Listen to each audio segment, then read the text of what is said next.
Hey guys, in this video we're going to take a look at how you can enable or disable wallet notifications on the iPhone 15 series.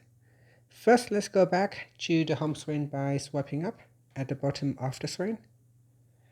And on the home screen, tap on Settings. Next, scroll down and then tap on Notifications. After that, go down to the Notification Style section and then tap on Wallet. At the top here, tap on Allow Notifications.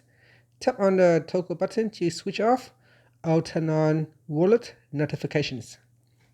After that, you can choose the type of alert to use.